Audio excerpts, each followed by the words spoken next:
রাধে রাধে, হরে কৃষ্ণ। আমার শতকোটি প্রণাম। আজকে একটা গল্প বলবো। মাইকের আওয়াজ শুনতে পাচ্ছেন হয়তো। আমাদের পিছনের বাড়ি একটা দুর্ঘটনা হয়েছে। সেই দুর্ঘটনার ব্যাপারেই বলবো। ভগবান, তুমি মানুষকে কেমন রূপে দেখো জানি না, কারণ তুমি তো অন্তর্যামী ভগবান, তোমার বিশ্বরূপ, তুমি সবই জানো। তা ছেলেটার এই 31-32 বছর বয়স হবে। এই যে আজকে 13 দিন তার ওই রামায়ণ গান হচ্ছে সেই বাড়িতে। আমাদের বলেছিল, আমি যাইনি একদিনও, কারণ সেটা দেখার মতো না। তার একটা বউ, ইয়ং বউ, বাচ্চা একটা ছেলে, তাই রেখে সে চিরতরে চলে গেল না ফেরার দেশে। তাই এই গল্পটা আমি আজকে বলবো তোমার ভক্তদের কাছে। ভক্তরা সবাই সাবধান হয়ে যাবে।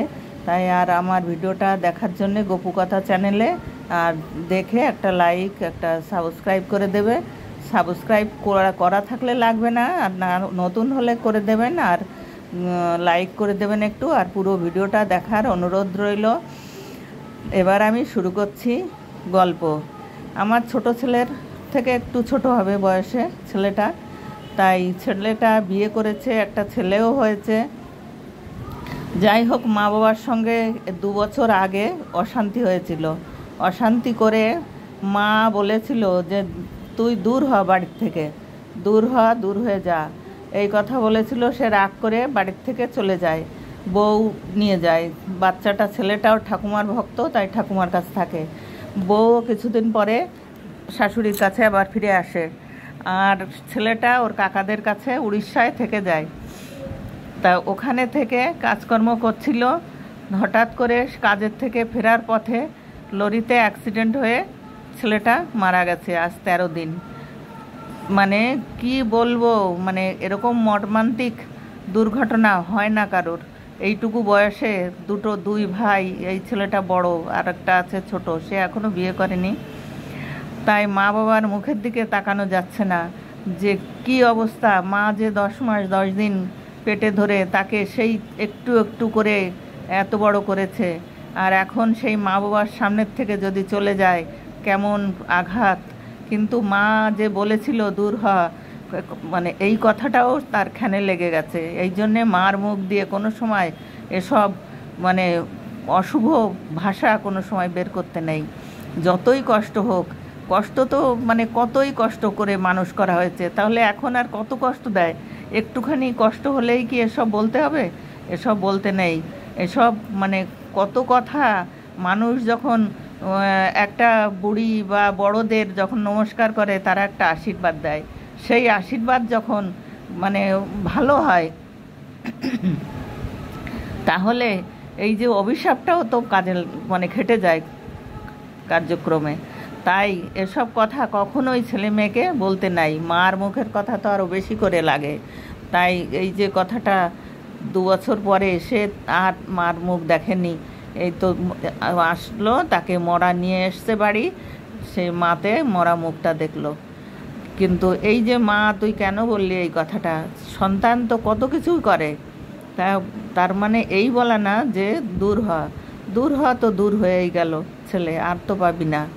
তাই এরকম ভাষা কখনোই মুখ দিয়ে বের করতে নাই। তাই আমরা বইতে পড়েছি যে সেই সাগর মেলায় যাচ্ছে মা, বাচ্চাকে নিয়ে যাবে না, তা কান্নাকাটি করছে দেখে বলছে যে চল তোরে দিয়ে আসি গঙ্গার জলে। সেই কথাও খেটে গেল যে নৌকা তখন যখন মাঝ নদীতে, তখন এমন তুফান উঠেছে, তুফানে নৌকা ডুবে গেল, সবাই বেঁচে গেল, ছেলেটা মরে গেল, তুলতে পারল না আর। তাহলে এই সব কথা মার মুখ দিয়ে অন্তত, মা শব্দের অর্থ কি, এই কথা কোনো দিনও বলতে নেই।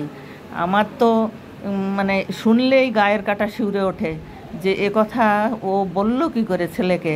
যতই মা মনে হয় যদি এক পাশ দিয়ে মা সন্তানে ছিঁড়ে খেয়েও ফেলে মানে শরীর, তাও মনে হয় ভাষা বলতে নেই।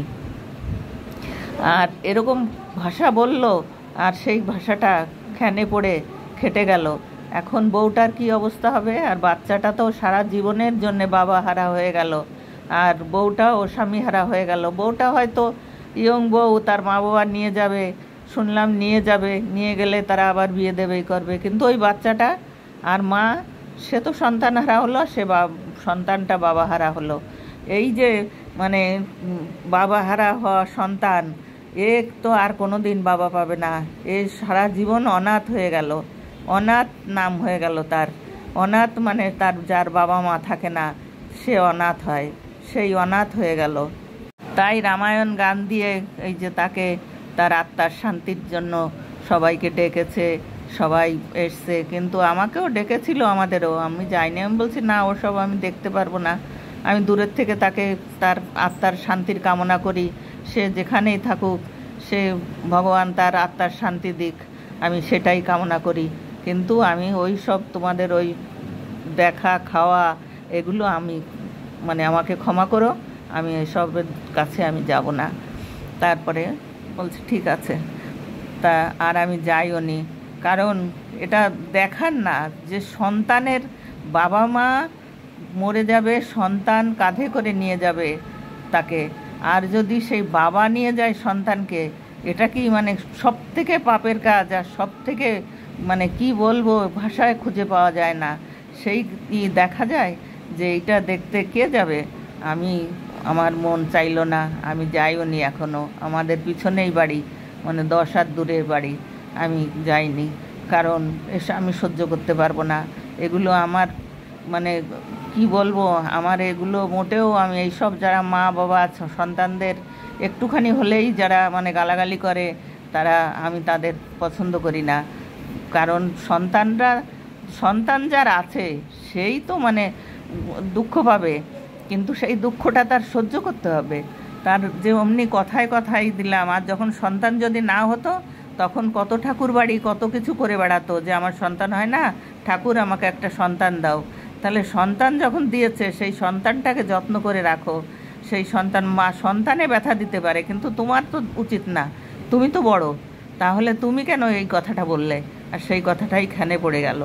তাই এই জন্যে বলছি যে মা, অনেক গল্প আছে মায়ের, কতই মা সবসময় সহ্য করে।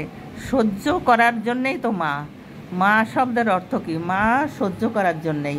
মাকে মানে কষ্ট দেখ যা দেখ, তবুও বলতে হবে বাবা তুই ভালো থাক, আমার সন্তানকে ভালো রেখো, ঠাকুর আমার সন্তানকে ভালো রেখো, তার ভালো করো, তার দীর্ঘায়ু দিও, তাকে কর্ম দিও, তার কাছে এই সব কামনা করতে হবে ভগবানের কাছে। এছাড়া অন্য কথা বলতে গেলে তো আমার গা শিউরে ওঠে যে কি করে বলল তার মা। তাই হরে কৃষ্ণ, এসব কথা কেউ বলবেন না। সবার কাছে ক্ষমা চাইছি যে সবাই সন্তানকে সন্তান রূপে দেখবেন, আর মা তো মা হয়ে থাকবেন, যে মার যা কর্তব্য, মার যাই যত কষ্ট দেখ, তবুও সন্তানের জন্য ভালো কামনা করতে হবে যে ঠাকুর আমার সন্তানকে তুমি ভালো রেখো, সে যেন ভালো থাকে, সে সুস্থ থাকে, সে দীর্ঘায়ু দিও, তার কর্ম দিও, সে কর্ম করে খাবে, সে ভালো রাস্তায় থাকবে, ভালো পথে থাকবে। এটাই মায়ের কর্তব্য, মায়ের শিক্ষা।